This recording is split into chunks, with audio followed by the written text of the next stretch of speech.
All right, welcome to another episode of Comic Book Squares. We're going to be talking about Cover of Darkness this time. My name's Shane. I'm Paul. I'm Ben. And I'm Mike. Let's get this show started.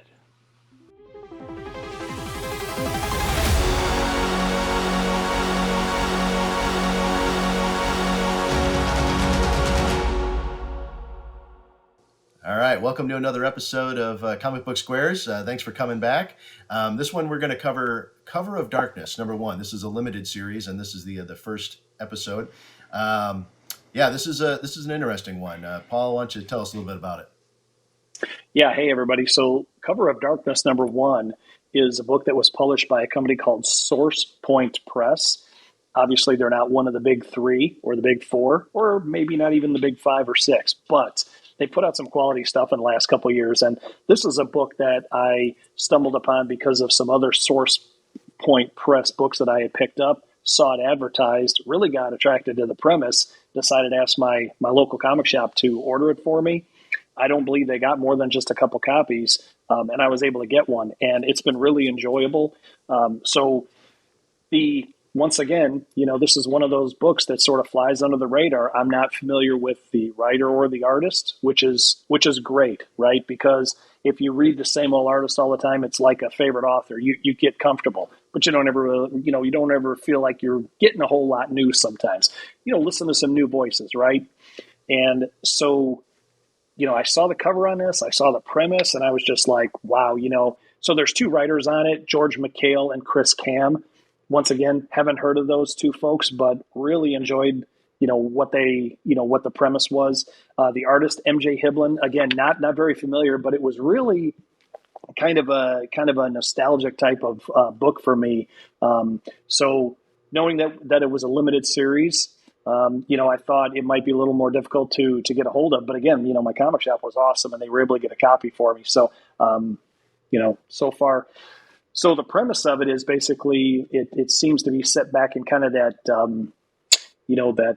that late maybe 17th or 18th century time where you've got a family that's been broken up and they're trying to get back together. But the issue they have is they keep running into monsters in the forest, in the cities, and they're having a really tough time getting back together. So that's basically what the story is. But literally from page 2, they introduce you to a character that, we've all, if we've all watched the 1930s movies, they call him Count Orlok. And if you know who Count Orlok is, basically Dracula. So from page 2, you kind of know what you're in for. So that's the premise of it. Yeah, absolutely. Yeah. I'll be honest. Probably not my cup of tea for this one. But I'm going to hold off a little bit because I want to hear what everybody else has to say. Ben, what did you think of this one? So let's start. Let's start with the story. Oh man, did that tone of voice already start? Yes, it is. When you start and squirm like this is probably my favorite thing about doing this show. So I'm first, huh? I'd love to see Ben like in an interrogation room. Like, so where were you on the night of 15? I need a lawyer. We don't even need to bring in bad cop. Ben's just already. You don't need to bring in a bat. We just bring in the rules, and he gets nervous. You got a terrible poker face, Ben. Yeah, right. Yeah, like, look at my hand. I don't know. I guess I'll crap. I fold. Oh no! I'm wearing pants still. Don't worry. He's falling apart. That's how he feels. Oh my gosh! So okay, let's start with the where did I say? The story. I was interested. This doesn't give anything away. There's kind of 2 stories going on in this, first issue. I saw pretty much from the beginning where the back in the 1700s. I think was one of the stories. I saw where that was. I saw where that was going, so I kind of knew where that was headed. The other story, which I don't know how they're going to tie together just yet, but the other story it was a little more interesting because I was I didn't know what was happening and all that. But I feel like I was almost part of the I wanted it to be a good thing, but it was also a little problematic because I was having a hard time like figuring out, okay, who's who and what's going on with these people and why am I like, how am I don't know, how am I caring right now about these folks? Yeah. And I didn't feel like an entry point into it. It just jumps right into the action, which again can be cool, but if they somehow find it, like maybe jump back a bit or whatever, help you find a way to enter the story. And I never really quite felt like it felt like I came in on episode 4 of some fantasy series that's episodic, and I was like, okay, I'm trying to catch up here. That was an issue for me. The artwork that did not, that actually lent to the confusion a bit, because of I love some of that art, right? Like the way the artwork is used in some regards, but it also made it a little more confusing. I had to come back a couple of panels every once in a while or a couple of pages to be like, oh, this is this person, or these are the bird guys, or whatever, like trying to figure out, what was going on. Right. So it was tough. Now, on the positive, just make sure I'm giving some positives. Always props. The coloring was good. No, on the positives, again, that the one story with the stop and shame. Oh my gosh! The story with the guy with the face who did the stuff. Man, yeah, I love that was part. really cool. But the other guy with the stuff that was doing the thing, and then the girl. Oh my gosh! You just made my whole day, Ben. Can you imagine? Ben's arguing with Google Maps. Oh, I just don't want to turn right now. It would be bad for me. That's why I'm not a lawyer. There's a positive on that car. Yes. That's a positive. Oh my god. I could. Yeah. We could just do this whole episode with Ben doing the review. I'll be I'm gonna leave it to him. Face turning red. It would have to be a motion camera for all his, wavering. He's out doing that waving air guy in front of the car dealership.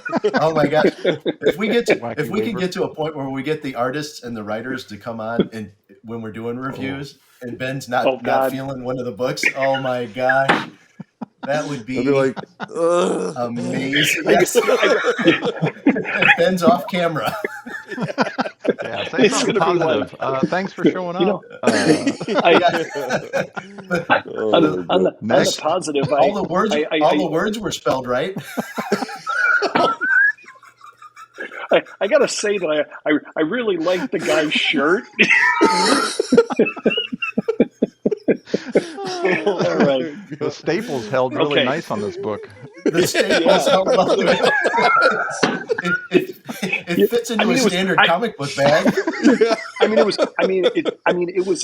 was 3 whole staples. I couldn't believe it was perfect. The crease. All right, Ben. Hey, Ben, you're completely off the hook. I'll go ahead and take next because I I suggest these books, but I am in no way, beholden for sure.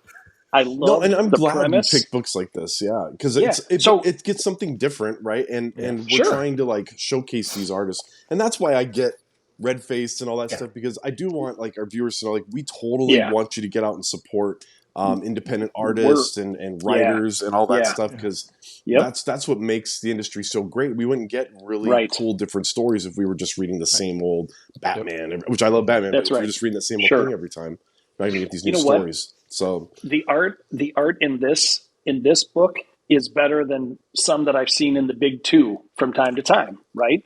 Yeah. So take it for right, right. Yeah, I mean, take it for what it's worth, right? What I would say is like a book like this, the horror aspect, I thought they hit on perfectly. But what's always tricky, and Ben, you touched on it, was the time jumping.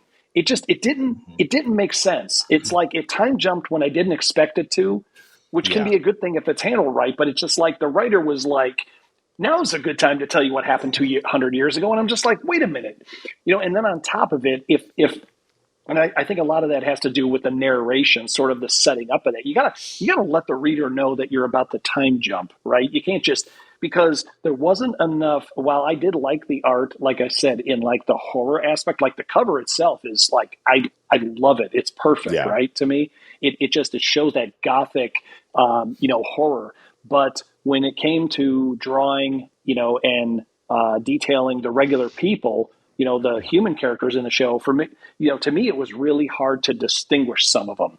And when you add a time jump onto that I didn't expect, I'm kind of like, wait, is this the gal from 200 years ago, or is this the gal from like modern Carpathia, or what are we doing? So I found myself doing the same thing that you did, Ben, and I had to flip back a couple times and like, did I miss a page or something? And right. So that's kind of, it pulls you out of the story, which is kind of unfortunate. So, so I'm like you, I'm split. While I love the premise and I liked the art in certain panels, some panels and some aspects of the story kind of pulled me away, which was kind of a bummer, because I really did like it. And not that I won't stay with it, because I think it's interesting enough, but I think that's one of the pitfalls with a writer is that's the backbone of it, right? I mean, the art jumps out and you're going to look through, you're not going to read the book right away, but you're going to look through the pages. You go, this is good enough. I'll see where the story takes me. Yeah. And then when there's that sort of that bounce around, you're kind of like, we can Monday morning quarterback and say, there's probably a better way to do that. This is the way this writer decided to do it. And I give him all credit for, hey, you miss 100% of the shots you don't take, right? Yeah. So he went all in. I give him credit. And Totally. I think it's quality enough for me to stay with it. But obviously there's some criticisms that, I think going forward, the writer will just hopefully, be able to sort of, graduate those kind of changes for us. And it's not so jarring and quick where you're like, wait, if you got to flip back more than a page or two, more than a couple times, that's frustrating as a reader. Yeah. Yeah. Yeah. And I think, Oh, go for it. Go for it, Mike. I was going to say, Shane, you can go. Oh, or you want me to go? Well, no, real quick. I just want to say, and I think that it's, hopefully the viewers of this show understand and can feel that where we're coming from, and it's difficult to be critical of a book, because the whole purpose of this show is to support independent comic books and artists who are just trying to get their name out there. And even though it may not resonate with one of us or a couple of us, doesn't mean that you shouldn't check it out if it's the genre that you really enjoy. Yes. And the book could continually get better as they continue to do more work. So I just want, that to be out there, and I don't want the show to be something where we're just critical just for being critical, because there's tons of that on the internet, and we don't need any more of that. We need to be supportive. But you can still not 100% enjoy something and say your reasons why you didn't enjoy it. And I feel like that's more constructive criticism, that maybe if the artists and writers do watch this and go, they make valid points, and, we're always striving to be better. But the thing is, just like you had said, Paul, you made a great point. You miss 100% of the shots that you don't take. The fact that a group of people can come together and see something through to an idea that you talk about, all the way through to completion, that you publish something, is an incredible accomplishment. Same thing with the film.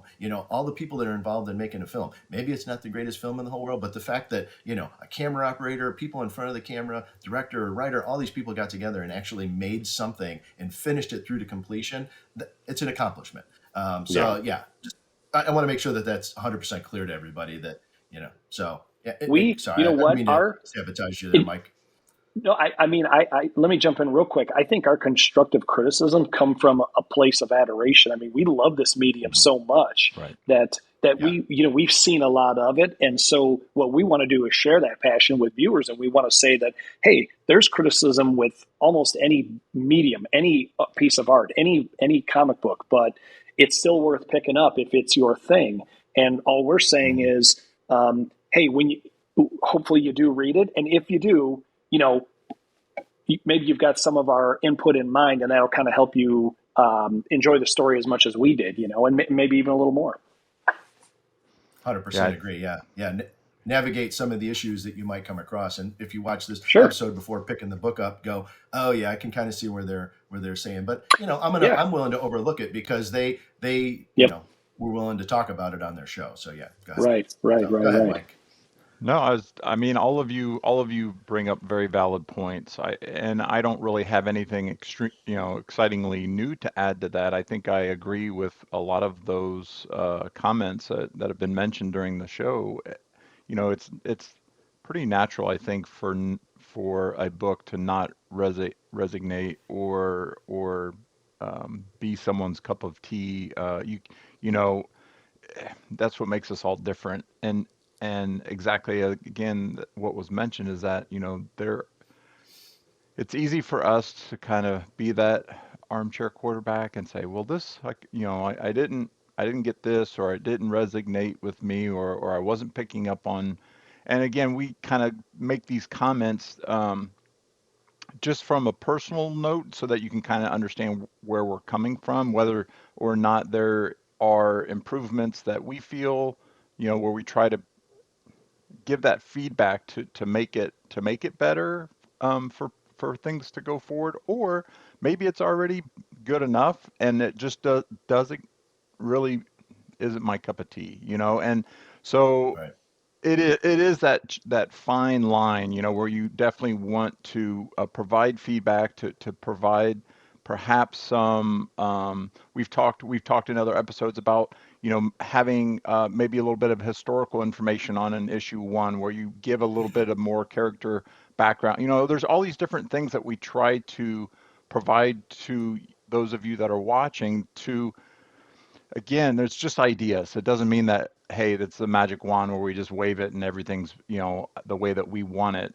Again, there's enough of that out there, and that's not what this is about. But the kind of two storylines that were going on in this book, for example, I think, it was mentioned that some of them hit home more than others. If depending upon, what you like, and if you are a person that likes the horror genre, or the mystery, or whatever, like the character that they had in the book reminded me very much of the old, black and white films with Bela Lugosi, right, the Dracula. And so it means different things to different people, and that's, I think, so when you look at the people behind the book, it can create some very interesting results when you look through a book, because the artwork or the story may not be my exact cup of tea, but it still is intriguing enough, it's still creative enough that it starts making all these tie points and all these historical things that I have read about in the past, or it takes you on a new journey, and that is amazing. Again, the panelists that we have in these shows, we talk about these things, and we all have our different backgrounds, and it's okay if not every book is a 4 out of 5 or a 5 out of 5. It's okay, Mhm. and so yeah, like I said, it's kind of taking a little bit of bits and pieces of the other three partners that I have in this, and just kind of squishing it together.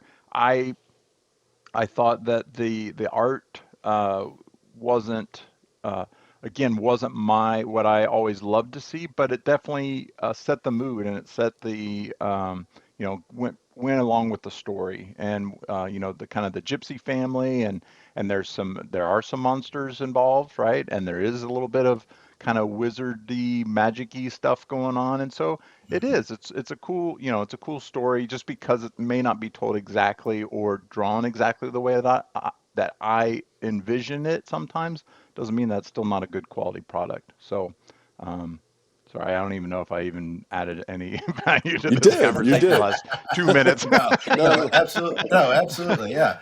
And Yep. to the artwork, like I kind of alluded to off the top, it's not really my cup of tea. I've got the panel up looking at it right now. They definitely went with, it almost feels like a watercolory type of look for some of the backgrounds.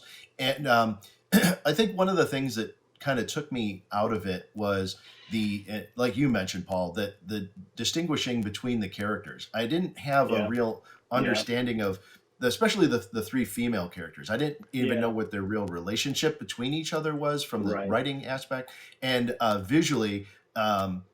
There wasn't a lot for me to distinguish between. They just looked like three gypsy girls, and they were sort of interchangeable in a bit. I also came away from the story with a lot more confusion than I felt like I wanted, just because I didn't know what their relationship was, what they were doing there, why they were on the run. And then when that thing happened with the two boys, I was like, what? I don't know. Wait, Where did what? that come from? Yeah. I mean, I felt like the other storyline that we jumped back to was more straightforward. Like I've seen that and read that a whole bunch before. So it was easier to understand. Not to, but Ben, you do make a good point, and I don't know if you were joking or not, but the color was actually did stand out. If I'm trying to find something positive, the way that they used the way that they use color, and the fact of the matter is, it takes a whole bunch of different artists coming together to make a piece. The writers, the artists, the inkers, the background, the colorist, the letterers. All these elements have to come together to make something really pop.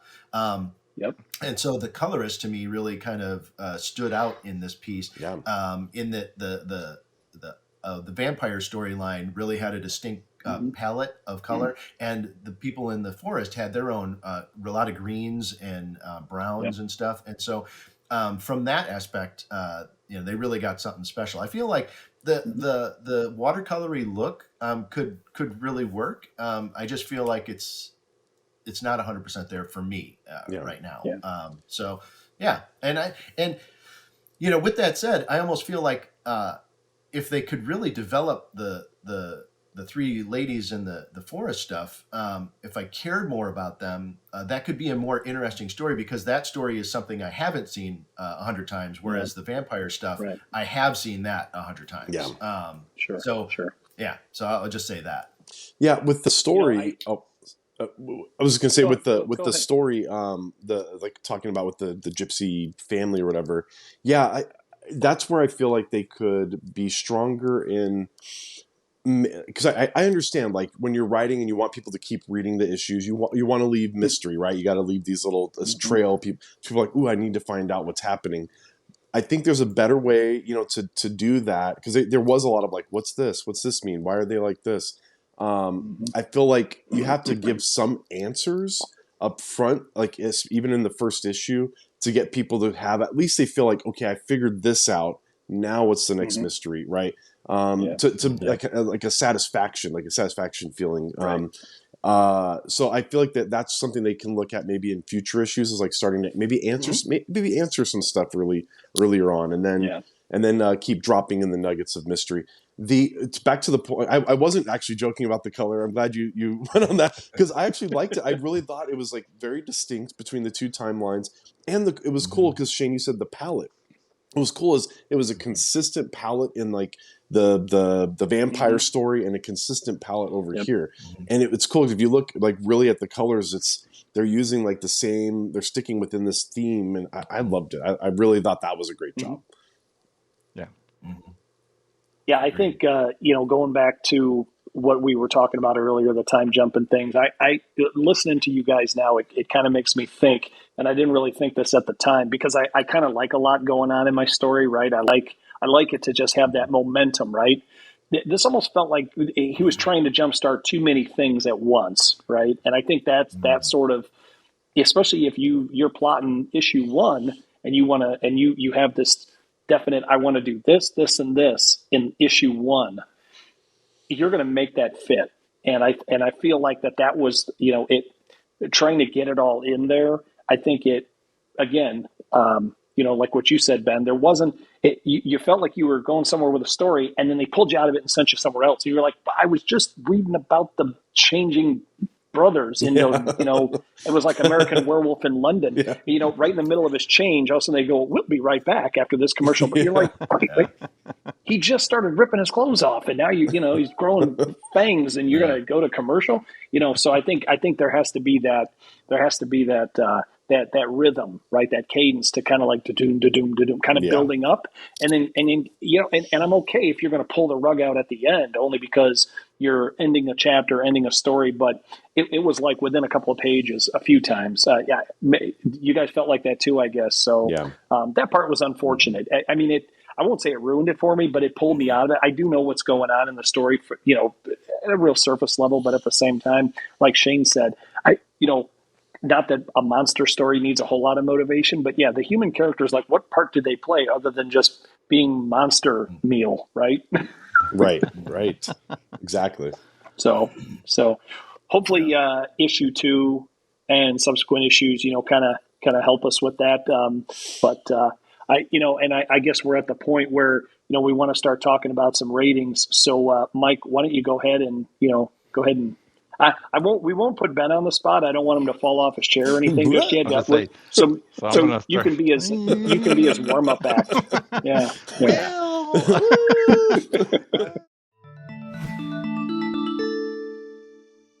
So again, a couple of stories, the artwork, the writing, again, not all did it totally sink its teeth into me and grab hold of me super, teeth and grabbing. I guess that's horror genre talk, right? And so I overall, I think across the board, I'm gonna go right down the middle at 2.5 for everything.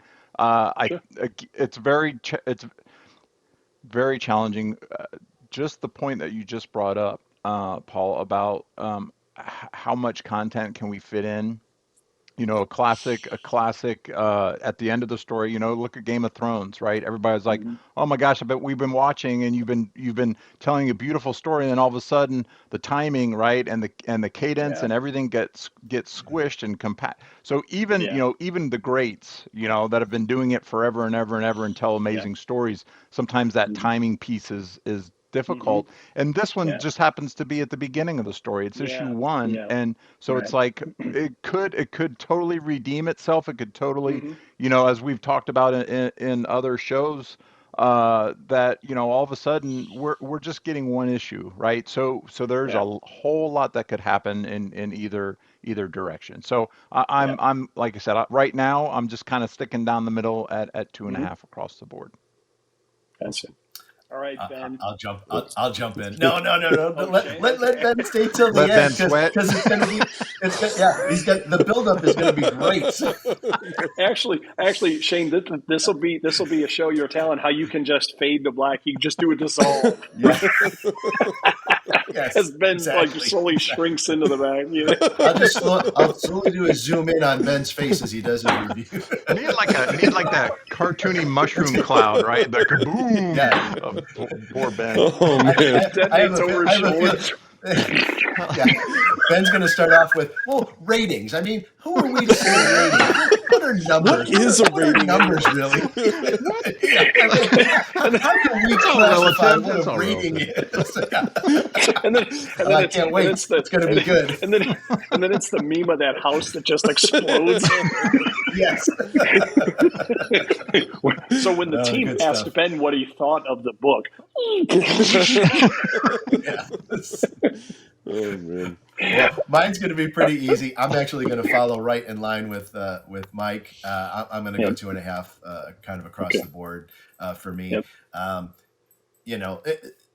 And I will once again clarify that this is also probably not 100% my genre either. Kind of the historical monster stuff. It's just not really my cup of tea. So I'll just leave it at that 2.5. What Paul? I feel like you probably enjoyed this the most out of all 4 of us, but Yeah, you know what, but again, talking through it with you guys, and of course, having read it and reread it, before we got to the show today, I'm going to temper, my expectations with it. I'm a fan of the horror, the gothic, and all that. So in terms of that, I'm going to give it a 3, for the art. It obviously it had its drawbacks, but I think it got it right where we needed it. And then with the story, I'm going to give it a 2.5, like you guys did, just because of the confusion, the time jumps and things like that. So pretty simple. Ben, go ahead. Well, All right, here we go. Yeah, so It's what we've all been waiting for. Who made up ratings anyway? Like, what is that? What's the deal with ratings? Who are we to rate things? Oh my god. Okay, so no, with the story, I'm gonna give it a solid 2. And that's because of the confusion and the jumping back and forth. Unfortunately, I kind of saw where the vampire story was headed. From a couple panels in with the vampire story, there's a line that one of the guys said, which I don't want to give away. When he mentions his name, let's just put it that way. I was like, okay, I see where this is going.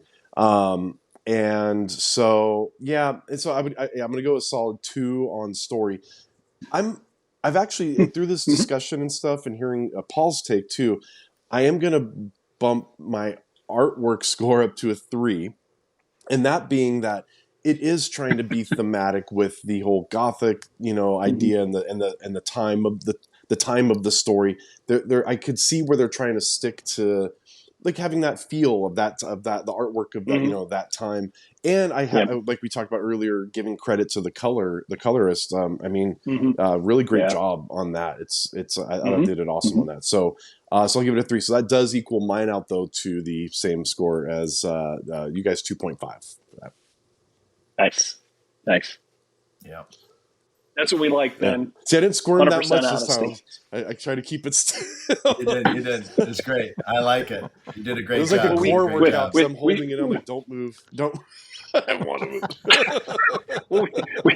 we just set the table for you, buddy. All you got to do is bring the entree, right? Oh man. Cool. Wow. Well, that was good stuff. And another great episode, and, like we would said, throughout this, maybe this isn't our cup of tea, but if you're into this, kind of Gothic horror, definitely check this one out. And like Paul had mentioned, you got to go to your shop and ask for these kind of books.